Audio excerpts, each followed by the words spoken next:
Réussir le DELF, scolaire et junior, niveau B1. Production orale. Leçon 7. L'exercice en interaction. Se préparer à l'exercice en interaction. Voici une autre situation pour s'entraîner à l'exercice en interaction. Vous faites un séjour linguistique en France. Vous devez préparer un exposé avec un ou une autre étudiante, mais il ou elle ne vous aide absolument pas. Vous en avez assez et vous lui demandez des explications. L'examinateur ou l'examinatrice joue le rôle de l'étudiant qui ne travaille pas. Voici un exemple de dialogue pour cette situation. Cela commence par vous. J'aimerais te parler. Il y a quelque chose qui ne va pas pour l'exposé. Quoi donc? Je n'ai pas l'impression que tu sois vraiment impliqué. C'est moi qui fournis presque tout le travail. C'est vrai que je ne suis pas impliqué, mais je ne suis pas du tout intéressé par le sujet. Moi non plus, cela ne me passionne pas énormément. Mais on n'a pas le choix, c'est pour l'école. Oui, c'est vrai. Mais en plus, je pense qu'on s'entend pas très bien, toi et moi. T'es pas d'accord? Effectivement, on n'est pas les meilleurs amis du monde. Alors comment faire? Tu dois m'aider, sinon je dirai au professeur que tu n'as rien fait et tu auras une mauvaise note. Si je fais l'exposé tout seul, c'est normal que je sois noté tout seul. Non, s'il te plaît, ne fais pas ça. Si je n'ai pas une bonne note à cet exposé, je vais redoubler. Alors tu vas m'aider, c'est promis? Oui. On commence tout de suite par expliquer le problème.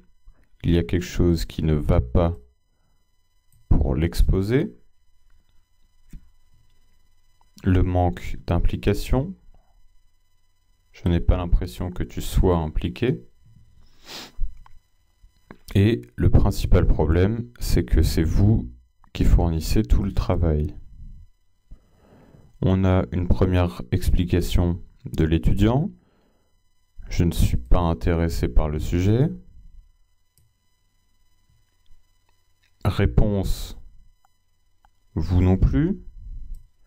Mais on n'a pas le choix, car c'est pour l'école, c'est un travail. Ensuite, deuxième argument de l'étudiant qui ne travaille pas, on ne s'entend pas très bien. Puis, il nous pose une question, donc, pour chercher une solution. La réponse, on veut qu'il nous aide pour faire l'exposé,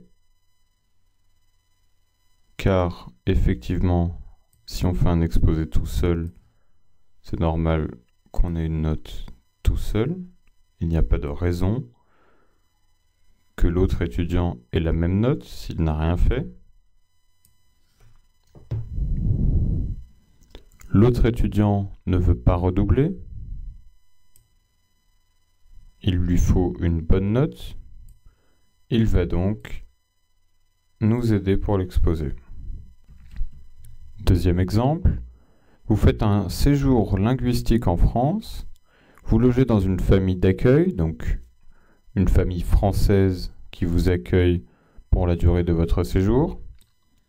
Vous aimeriez sortir le soir avec la famille ou faire des excursions le week-end, mais la famille ne vous propose rien. Vous en parlez au père ou à la mère de famille. L'examinateur ou l'examinatrice joue le rôle du père ou de la mère de famille. Voici un exemple de dialogue possible entre vous et le père de famille, par exemple. Excusez-moi, mais j'aimerais vous demander quelque chose. Oui, je t'écoute. Voilà, en venant ici dans une famille d'accueil, je m'attendais à ce que nous sortions le soir ou le week-end pour que vous me fassiez découvrir un peu plus la France. Mais malheureusement, vous ne me proposez jamais rien. Oh, je comprends. Mais tu sais, il y a tellement de choses différentes à voir ici que nous n'aurons pas le temps pour tout. Que pensez-vous de ça alors? Je sélectionne des endroits où j'ai envie d'aller, ou des activités que j'ai envie de faire, et vous m'accompagnez. Très bien, ça me va. Mais nous ne pourrons pas venir avec toi tous les jours. Il faudra parfois aussi te débrouiller par toi-même. Oui, évidemment. On commence par donner le problème, donc ici l'introduction au problème, puis le problème ici, c'est que vous ne me proposez jamais rien, ce qui est contraire aux attentes de la personne. Ensuite, on propose tout de suite une solution au problème. Que pensez-vous de ça? On veut donc l'avis de la personne sur cette proposition, qui est de sélectionner des endroits sur Internet, dans des journaux par exemple, ou des activités à faire, puis proposer à la famille qu'il nous accompagne. Le père de famille est d'accord, cela semble être une bonne solution, mais il nuance, car évidemment, il ne pourra pas être libre tous les jours. Il s'agit donc d'un compromis. Une partie va faire un effort, la famille, mais l'autre partie aussi, pas tous les jours.